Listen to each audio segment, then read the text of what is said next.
जय श्री कृष्णा। जय श्री कृष्ण। मैं आपकी दोस्त, आपकी वास्तुशास्त्री और आपकी टैरो कार्ड रीडर यशी। तो आज मैं जिनके साथ पॉडकास्ट कर रही हूँ वो मेरी माँ भी हैं, मेरी मम्मी भी हैं और वो हमें हर एक प्रश्न का उत्तर देने के लिए हमेशा तैयार रहती हैं कि शिवरात्रि क्या है। हम शिव जी का हमेशा पूजन करते हैं, सावन में भी हमें कहा जाता है कि शिव जी का पूजन करो, उनके लिए व्रत रखो, बहुत सारी चीजें होती हैं, लेकिन क्या उसके पीछे का कारण है, क्या उस पर और किया जा सकता है? मुझे लगता है कि माँ से बेटर ये चीज कोई और बता नहीं सकता है। तो आज हम इसीलिए शिवरात्रि के ऊपर बात करने आए हैं, क्योंकि शिवरात्रि अभी सबसे निकट है, सबसे पास है और अभी हमें, मेरे मन में बहुत सारे क्वेश्चंस हैं शिवरात्रि को लेके और बहुत सारी चीजें हैं जो मैं चाहती हूँ कि आप लोगों को भी पता लगे। जो आप शिवरात्रि पे करो तो क्या पता हमारी वजह से आपकी भी वो चीज क्लियर हो जाए, आप भी वो करके एक सोल्यूशन पा पाओ। बिल्कुल, तो पूछिए आपके सवाल, मैं तैयार हूँ जवाब के लिए। तो सबसे पहला तो मेरा ये सवाल है कि शिवरात्रि क्यों मनाई जाती है? शिवरात्रि या महाशिवरात्रि? महाशिवरात्रि और शिवरात्रि में भी क्या अंतर है? प्रत्येक मास में 2 शिवरात्रि आती हैं और उस दिन हम विशेष रूप से उस तिथि को जो है वो शिव जी के लिए ही मानते हैं। जैसे कि सोमवार का दिन शिव जी के लिए हमने तय कर रखा है, उसी प्रकार से महीने की 2 शिवरात्रि हमने जो है वो शिव जी के नियमित रख रखी है। शिवरात्रि मास में 2 बार आती हैं, एक अमावस से पहले और एक पूर्णिमा से पहले। महाशिवरात्रि साल में 1 बार आती है। तो ये जो आ रही है वो महाशिवरात्रि, ये जो आ रही है ये महाशिवरात्रि है। महाशिवरात्रि के वैसे तो बहुत बहुत बहुत सारे फल हैं, लेकिन कुछ महत्वपूर्ण जो मैं आपको बता रही हूँ।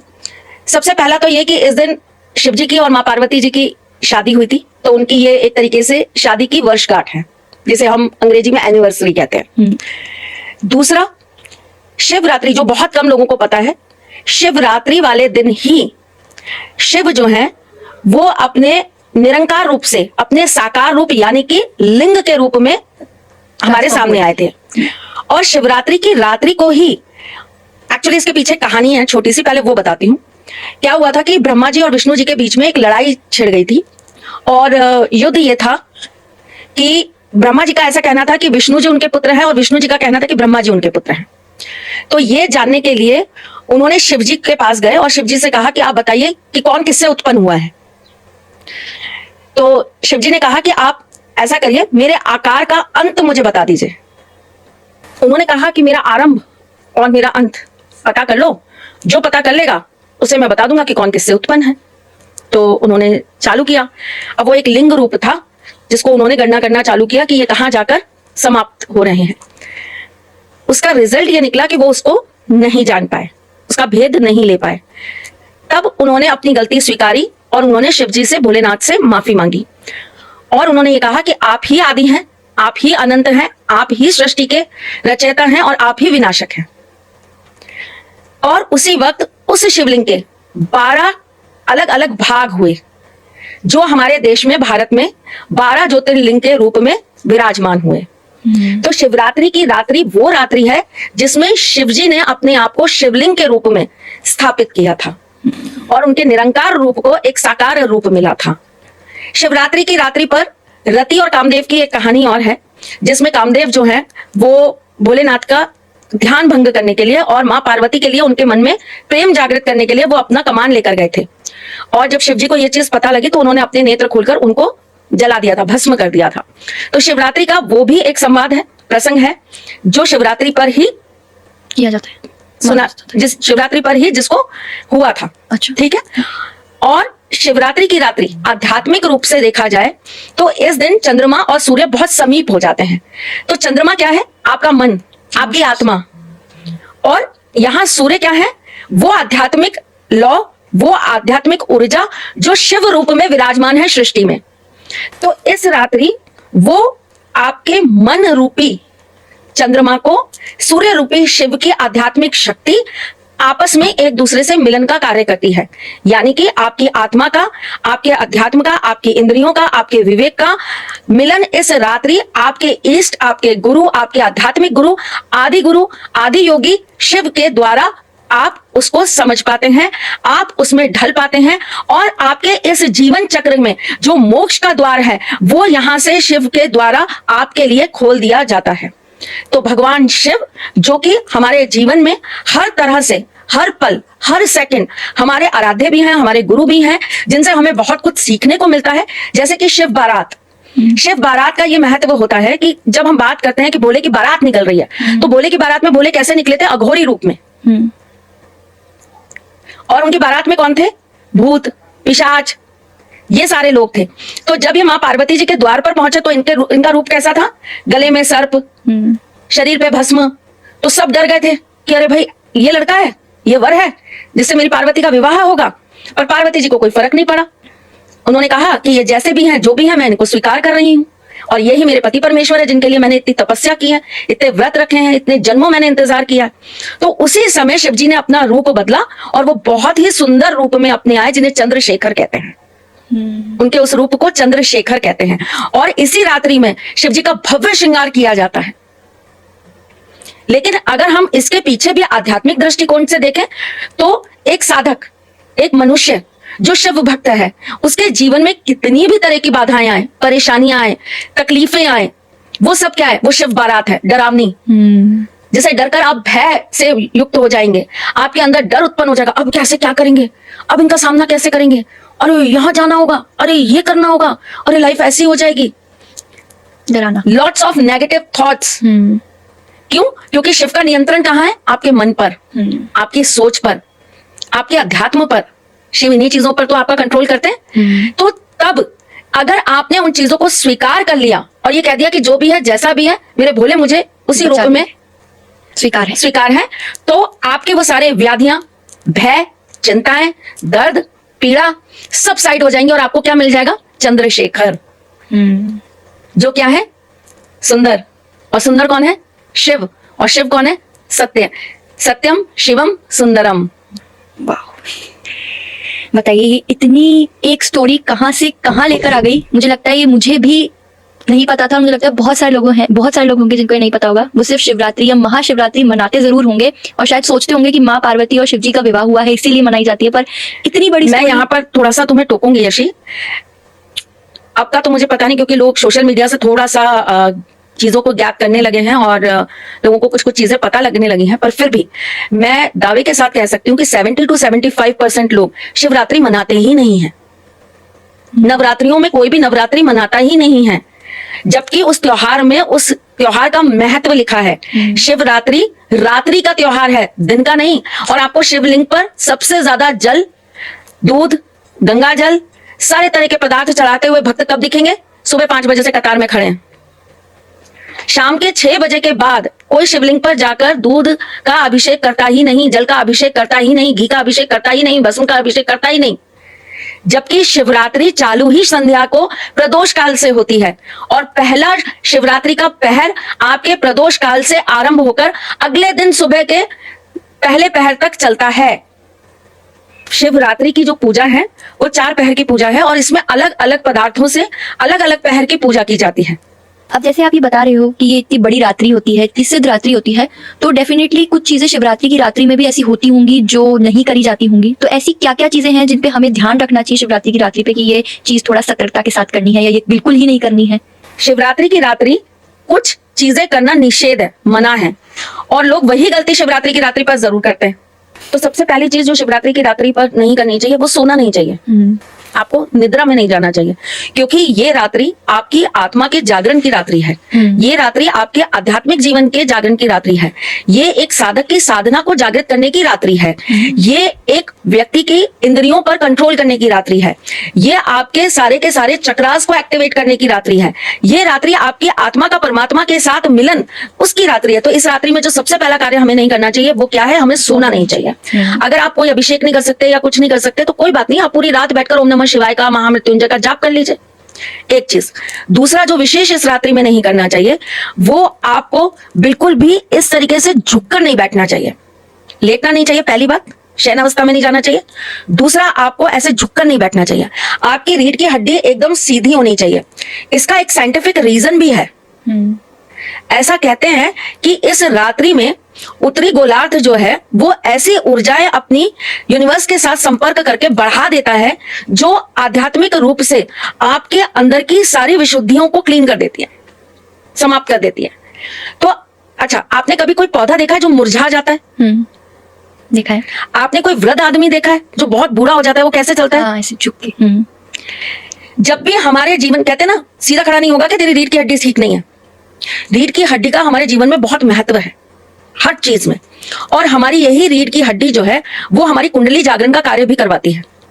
तो इस रात्रि में जब हम बिल्कुल रीढ़ की हड्डी को सीधा करके कोई भी मंत्र जाप करते हैं या प्रभु का स्मरण ही करते हैं, नाम जाप ही करते हैं, तो उससे हमारी कुंडलिनी जागृत होती है और साथ ही साथ में हमारा जो कनेक्शन है वो हमारे इष्ट के साथ, हमारे आराध्य के साथ और ज्यादा जुड़ जाता है। तो ये दो चीजें विशेष रूप से निषेध होती हैं। बाकी शिवरात्रि की रात्रि में ब्रह्मचर्य का पालन करना चाहिए। शिवरात्रि की रात्रि में मांस मदिरा इन सब चीजों से दूर रहना चाहिए।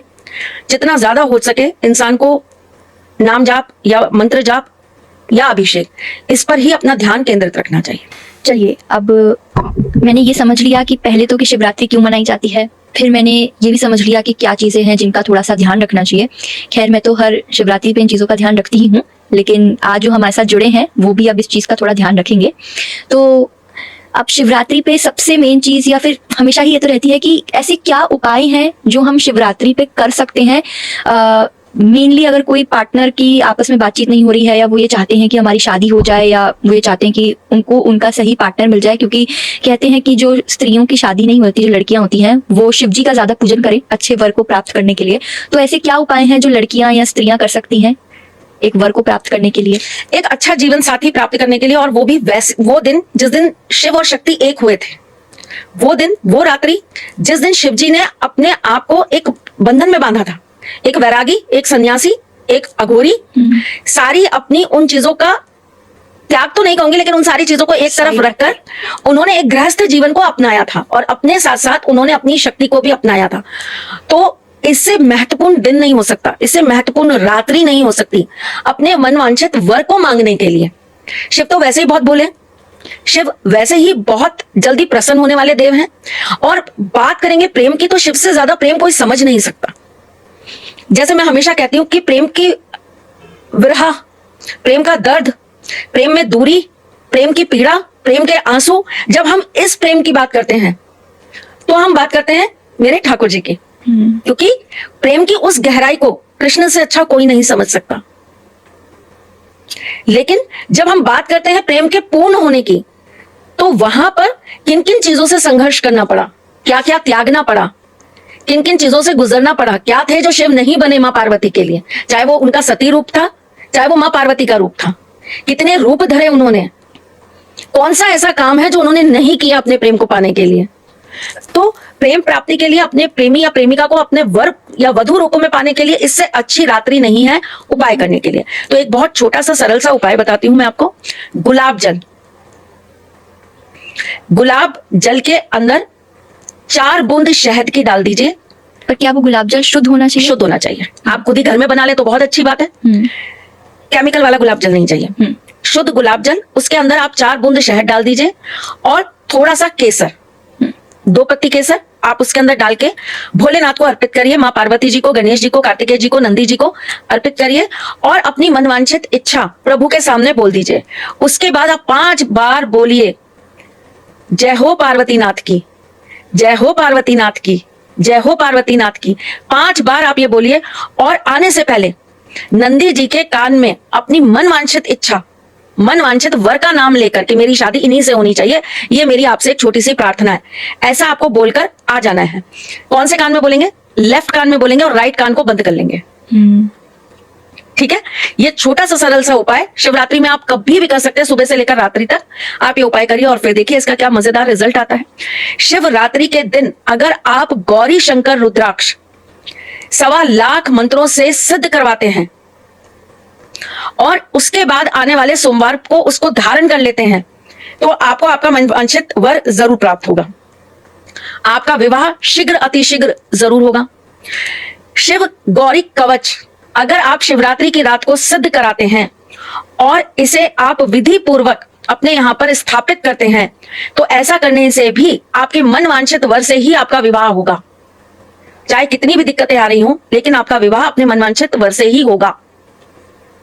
चलिए, अब मेन तो हमने जान ही लिया कि अगर हमें किसी पार्टनर को चाहिए या जिनके पार्टनर उनसे दूर हैं।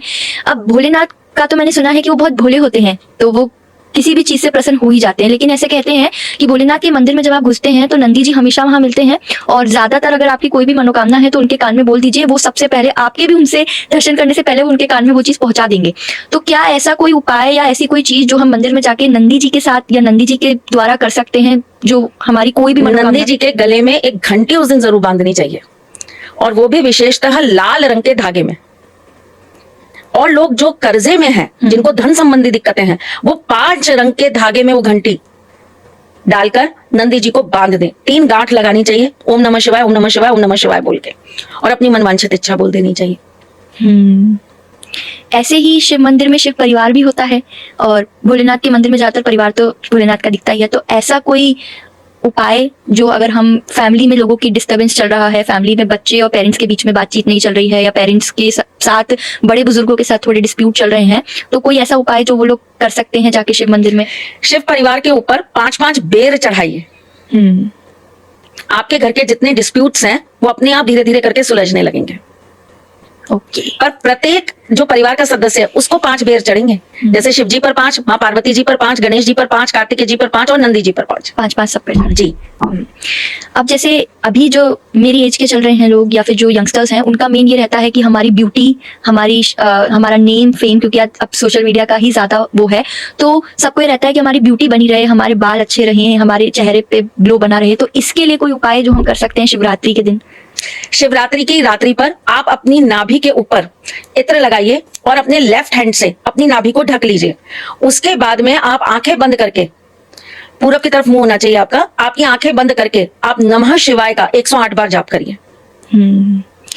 और जो लोग अगर घर से बाहर नहीं जा पा रहे हैं शिवरात्रि पे, और वो घर में ही है, लेकिन अब उनके घर में बहुतों के मंदिर में होंगे शिवलिंग, कुछ के मंदिर में नहीं होंगे, सिर्फ तस्वीर होगी भोलेनाथ की, तो वो लोग कोई ऐसा उपाय कर सकते हैं अपनी मनोकामना को पूर्ण करने के लिए कि वो घर में ही उस रात्रि कर सकें? देखिए, पहली बात तो ये है कि शिवलिंग आप उस दिन कुछ चीजों के बना सकते हैं विशेषतः, जैसे कि मिट्टी के शिवलिंग बनते हैं, ठीक है। इस दिन बर्फ के शिवलिंग बनते हैं और उनका पूजन भी किया जाता है, उनका अभिषेक भी किया जाता है विशेष रूप से। पर फिर भी अगर आपके पास कोई सामग्री नहीं है, कोई वो लगता है आपको कि हमारे पास कोई चीज उपलब्ध नहीं है, तो शिवरात्रि की रात्रि में आपको लिंगाष्टकम का पाठ करना चाहिए, और कम से कम आपको 51 बार ये पाठ करना चाहिए। वैसे तो ये जो अभी टाइम चल रहा है, इसमें पढ़ाई सबसे ज्यादा फोकस पे है, क्योंकि बच्चों के बोर्ड्स आ रहे हैं और कुछ के तो आ भी चुके हैं। तो ऐसा कोई उपाय जो बच्चे खुद या तो कर सके या फिर उनके मम्मी पापा कर सके शिवरात्रि पे, कि उनका जो एग्जाम है वो अच्छा निकल जाए या उनका कंसंट्रेशन बना रहे? क्योंकि ज्यादातर ये है कि पढ़ाई में पास होने के लिए या उसमें अच्छे ग्रेड्स लाने की टेंशन ज्यादा बनी रहती है, इसलिए बच्चा पढ़ता भी कम ही है। तो ऐसी कोई चीज जो वो कर सकते हैं स्पेशली इस दिन, ताकि उनको थोड़ा मोटिवेशन मिल जाए? गणेश रुद्राक्ष इस दिन सिद्ध करवा के बच्चे के गले में पहना सकते हैं। दुर्वा शिव जी को चढ़ा सकते हैं। इस दिन आप दुर्वा का रस बच्चे के हाथ से भोलेनाथ पर अभिषेक करा सकते हैं। और अगर आपके पास कोई अच्छा पंडित है तो आप दुर्वा के रस से बकायदा प्रॉपर तरीके से जो होता है शास्त्र अनुसार, आप रुद्र अभिषेक विधि बच्चे के हाथ से करवा दीजिए। अगर लोगों को हेल्थ इशू बहुत ज्यादा रह रहे हैं, कुछ लोग घर में बहुत ज्यादा, मतलब एक ठीक होता है तो कोई दूसरा बीमार हो जाता है, वो ट्रांसफर चलता रह रहा है बीमारी का, तो उस पे इस पर्टिकुलर दिन क्या कर सकते हैं? घी से अभिषेक, ठीक है, भोलेनाथ पर घी अर्पित करवाइए।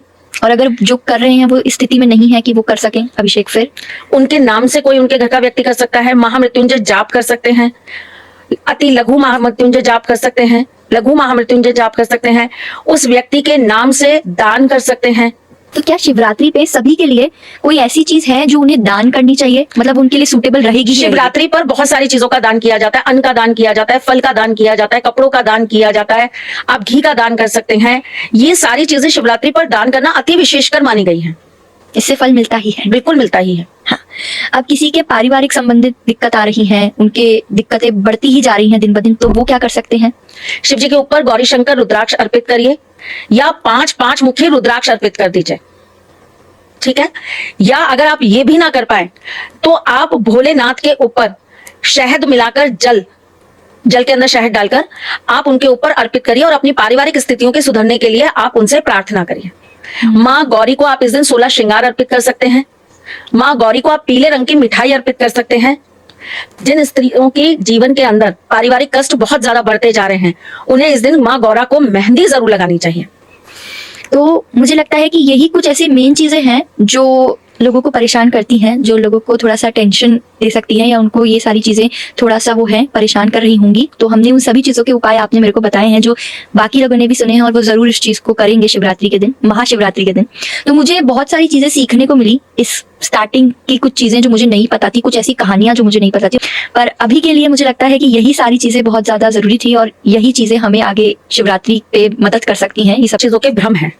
जैसे लोगों को ये कहा गया है कि शिवलिंग घर में नहीं रखना चाहिए, लेकिन अंगूठे के बराबर का शिवलिंग हम घर में रख सकते हैं और उनका नित्य पूजन हम कर सकते हैं। शिव जी के ऊपर स्फटिक की माला हम चढ़ा सकते हैं, है ना।